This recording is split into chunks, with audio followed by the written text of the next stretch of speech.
Saudações, meus irmãos. Amados irmãos, peço que inscreva-se no canal e ative o sininho para que você receba as notificações de novos vídeos. Compartilhe. Só mais um pedido, amados. Aproveite já para deixar o seu like, que ajuda muito este canal. Deus vos abençoe. O tema apresentado: Pastor ex-mendigo é arrebatado ao inferno e céu. Testemunho de pastor Jason Komolong, da cidade de Port Moresby, em Nova Guiné. Veja agora o seu relato. Minhas saudações, amados irmãos. Eu sou pastor Jason Komolong. Minha conversão foi através de um missionário da Nova Zelândia que veio visitar o meu país. Desde o dia da minha conversão, eu e a minha esposa começamos a orar sem parar por ter descoberto o verdadeiro caminho. A gente orava muito juntos e o nosso coração pegava fogo. Até que um dia um anjo apareceu para mim e a minha esposa. Ficamos de boca aberta e imóvel. Quando o meu espírito saiu do corpo, o anjo disse para minha esposa: cuide do corpo dele. Enquanto isso, ele levaria o meu espírito. O objetivo do meu arrebatamento é salvar as almas do meu país, que foi tomado pela feitiçaria indígena, onde tem rituais de canibalismo. O anjo me conduziu até o inferno através de um túnel enorme e escuro. Muitos gritos se ouvia. Quando cheguei ali, senti dores insuportáveis, dores internas e sem fins. Uma tristeza profunda despedaçava minha alma. Senti grande desespero com o tormento interior. Um lugar cheio de pestes, doenças de lepras, câncer e outros tipos de enfermidades. O fogo consumia as almas iguais madeiras e palhas. O tormento na consciência e o remorso eterno dos pecados praticados são terríveis. O fogo ultrapassa as almas e queima de dentro para fora. As almas têm ódio de Deus e são blasfemas. Elas o amaldiçoam por estarem ali no lugar de tormento. Eu vi prisões subterrâneas no chão parecendo poços profundos. Também vi copas no inferno que cobrem uma pessoa dentro dela. O caminho que eu andava com o anjo é cheio de buracos e cada buraco daquele tem uma pessoa dentro. Vi pessoas impuras, orgulhosas, soberbas, desobedientes e cheios de inveja. Ali os seus pecados são transparentes, porque o inferno obriga a que todo o mal praticado na terra seja exposto diante dos praticantes. Eu vi casas de torturas pegando fogo. Fiquei espantado e com muito pavor. Eu vi ilhas no inferno cercadas de líquidos vermelhos como sangue e fogo. E também vi um grande deserto, onde os demônios são mestres das ilusões. Eles faziam aparecer água, também árvores de frutos para enganar as almas, atormentando as almas, porque lá no inferno as almas têm muita fome, e também sede. Eu vi o vale das cabeças de pessoas que foram arrancadas por usarem elas para fazer o mal. Essas cabeças estavam vivas e suas bocas gritavam socorro. As chamas do chão queimavam as cabeças. Pessoas de mentes impuras eram atormentadas nos cérebros. Eu vi os demônios que dominam a Nova Guiné. O meu país é controlado por uma variedade de demônios. Cada país tem os seus demônios e principados. Eu vi uma variedade de demônios que oprimem a minha nação. São muitos horríveis, parecem monstros de filmes de terror. Eu vi um demônio que age no ritual indígena do meu país. Vi o principado da Nova Guiné que está controlando todo o país, dando ordem aos demônios para destruir a nação. O meu país, por ter poucos evangélicos e por ter mais feitiçaria, se torna mais fácil para os demônios trabalharem. Eu vi quando o principado ajoelhou diante do trono de Satanás. Ele prometeu que não iria deixar os missionários de outros países entrarem lá dentro do meu país para ganhar almas. Também vi demônios furiosos por causa de alguns cristãos de outros países que conseguiram entrar ali. Vi um feiticeiro do meu país fazendo uma conexão com o inferno para receber poderes. Também vi Satanás assistindo as almas sendo atormentadas. Ele se alegrava com o sofrimento daquele povo e dava gargalhadas que estremeciam o inferno. Era muito terrível. Vi demônios mirins subindo para a terra para destruir as crianças. São milhões deles que atuam na terra. Eu vi pessoas que praticavam o canibalismo na terra. Morreram, agora estão lá no inferno. No meu país, muitos índios que não viram a civilização praticam esse costume. São muitos deles que estão indo ao inferno. Está faltando mais evangelismo para essa nação. Os demônios faziam ilusões ópticas para enganar as almas. O anjo me mostrou como as pessoas do meu país estão caindo de milhares no inferno. O anjo me trouxe de volta e disse que o meu testemunho vai livrar muitas almas do inferno, mas os demônios vão se levantar contra a minha vida. E grande será a prova que vai vir. mas eu iria amadurecer na minha vida espiritual. E ainda era novo convertido, então, eu e minha esposa procuramos uma igreja. Eu estava trabalhando em uma empresa e ajudei o pastor financeiramente a reformar e aumentar o tamanho da igreja. Mas a prova veio 6 meses depois do meu arrebatamento. Os demônios não estavam felizes por eu ter ido ao inferno. Fui demitido da empresa e não consegui mais ajudar o pastor na reforma da igreja. O pastor e a igreja que estavam tão próximos de mim, já não tinham interesse em meus projetos. A importância que eu tinha na igreja acabou. Eu morava de aluguel e pedi ajuda para os membros. Ninguém me ajudou e eu fui despejado com a minha esposa para a rua.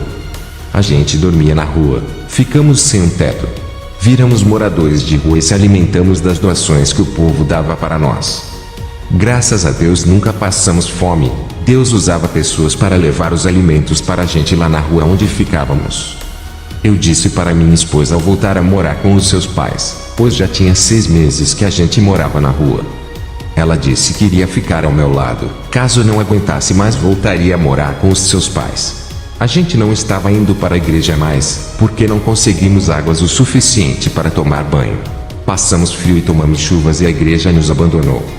Um dia me esforcei tanto para conseguir comida que fiquei doente por ter perdido muita energia do corpo sem se alimentar. Eu deitei no chão e fechei os olhos. Estava muito fraco. A minha esposa disse que o meu coração parou de bater. Meu espírito estava de pé ao lado do corpo. O anjo do Senhor me pegou pela mão. Ele me disse, vem, e me conduziu até o céu. Eu entrei pela porta da morada santa, a morada do Eterno onde vivem os santos. Os cristãos que já partiram vivem naquele lugar. Filipenses capítulo 1 versículo 23. Mas de ambos os lados estou em aperto, tendo desejo de partir, e estar com Cristo, porque isto é ainda muito melhor.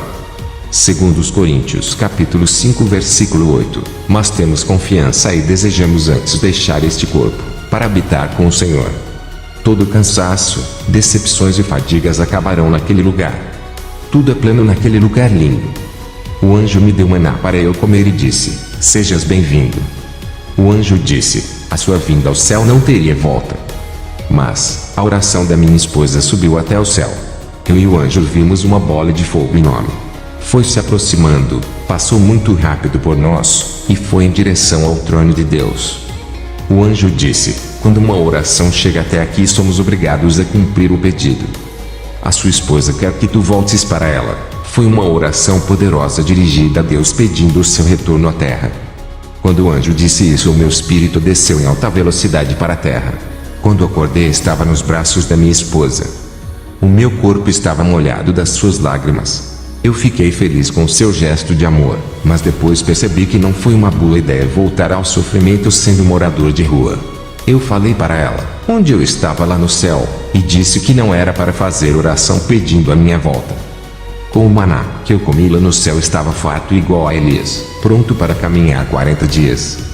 Logo mais, as provas começaram a nos assolar novamente. A insegurança começou a florar e controlar as nossas vidas. As emoções negativas impediram que eu enxergasse a Deus. A minha mente não deixava pensar um pouco em Deus. A velocidade dos meus pensamentos preocupantes acelerava a minha cabeça. Aqueles pensamentos negativos acumulados em minha mente me deixaram impaciente e nervoso. Essa situação me pegou desprevenido. Quando enfrentei a prova, as minhas reações foram inesperadas e eu não sabia como agir. A palavra de Mateus 6, verso 34 estava em minha mente para não se preocupar com o dia do amanhã, porque o dia do amanhã cuidará de si próprio. Eu me preocupava demais como o dia do amanhã, pensava comigo como será o meu dia. Passamos pelo vale das provações. A gente ficou decepcionado com as pessoas de caráter difícil que marcaram as nossas vidas com amarguras. Sentimos as dores das críticas dos membros que riam da nossa situação ficando felizes. A necessidade financeira não doeu mais do que a zombaria. Os demônios usaram membros da nossa igreja para causar aflição em nós. Mesmo com toda essa provação, nunca deixamos ir embora a nossa capacidade de amar. Passamos no deserto e ficamos na expectativa de pessoas da nossa igreja nos oferecer uma ajuda financeira. Quando eu estava trabalhando, ajudei muito a igreja financeiramente. Agora, em situação difícil, não fomos retribuídos por aquilo que fizemos pela obra. Eu pensei de ir à igreja desabafar, mas em uma noite o Espírito Santo me visitou e disse para não falar nada. As coisas não vão se resolver dessa maneira. Agir por impulso não é a solução. Tem que ter coerência e não deixar ser levado pelas emoções. A minha esposa não aguentou ficar morando na rua. Eu a mandei ir para a casa dos pais e ela foi e esperou a minha situação melhorar. Tive dificuldade no casamento por estar desempregado. Viver a dois sempre vai ter algum desentendimento que logo é resolvido com o diálogo. A vida é igual a um jogo. Às vezes ganha e também se perde. Houve momentos que na minha casa tinha grande fartura, como também faltava alimento, mas nunca passamos fome. O ganhar é bom e faz a fé crescer, mas o perder lhe fortalece e lhe deixa perto de Jesus. Isso faz você vencer as provas. Viver uma vida sem dificuldade não existe. Os falsos profetas tentam esconder essa realidade. Para eles, os cristãos têm que viver em abundância e não sofrer. Por todo o sofrimento que passei, não fiquei diferente para com meu Deus. A igreja onde a gente congregava enxergava nós como se não fôssemos membros. No vale difícil, nenhum membro deu uma palavra amiga. Alguns nos apontavam e julgavam. Eles diziam que fomos castigados por Deus pelos os nossos pecados. A gente foi injustiçados, humilhados e todos desconfiavam de nós. O próprio povo da igreja nos crucificava. Ficamos tristes, mas não deixamos as emoções nos controlar. Aprendemos a gerenciar a nossa natureza do pecado para não cometermos loucuras. A igreja observava se a gente ainda era servos de Deus. A nossa vizinhança não acreditava que a gente ainda era convertidos com toda a miséria. Eu estava morando na rua sozinho. Você é definido por aquilo que vive, não por aquilo que prega. Não sou perfeito e tenho os meus erros como qualquer ser humano, apesar de viver uma vida santificada. Não faço mais o que fazia quando estava no mundo.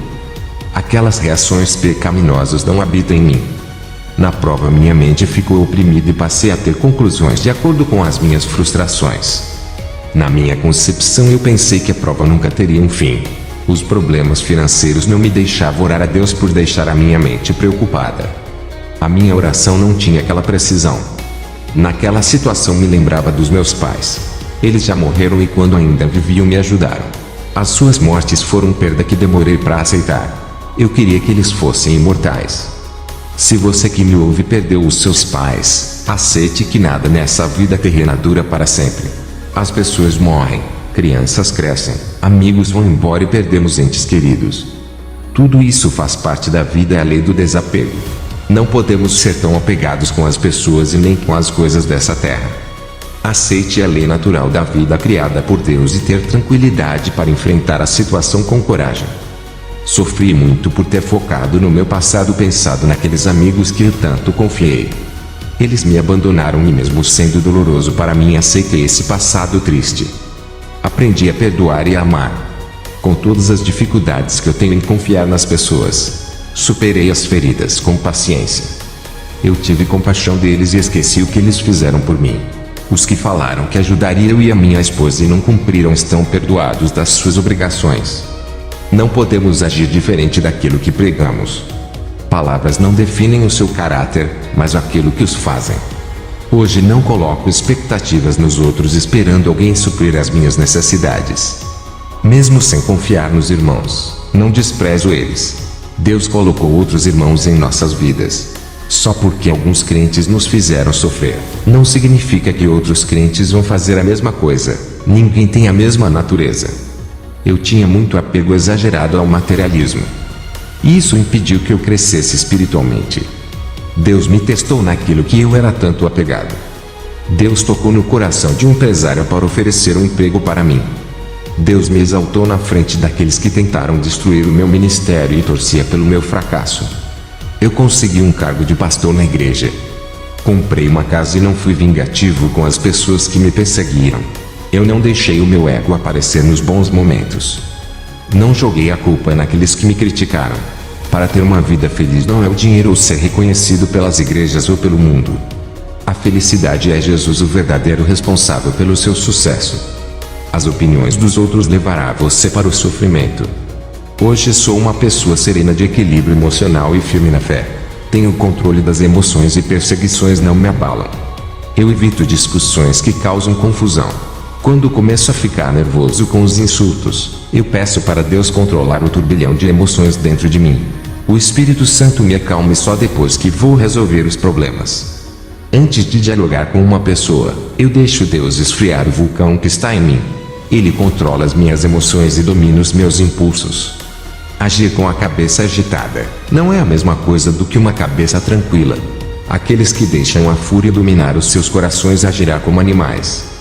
Eu orei a Deus para Ele tirar essas emoções. Hoje eu consigo me dominar. Todo agitamento e nervosismo que eu tinha foram tratados pelo Espírito Santo. Confio mais em Deus e compreendo o trabalho dele e reflito como ele age na minha vida. Busco a Deus e procuro conhecer a sua natureza. Ele é maior na minha vida. Estou contente com Jesus. Amamos as pessoas e as colocamos em níveis de grande importância. Quando fui arrebatado para o inferno, vi pessoas sofrendo e não podia ajudar e tirar elas daquele lugar. Se eu posso fazer alguma coisa por aqueles que ainda vivem. Muitas pessoas seguem a sua vida normalmente sem noção que existe um inferno à sua espera.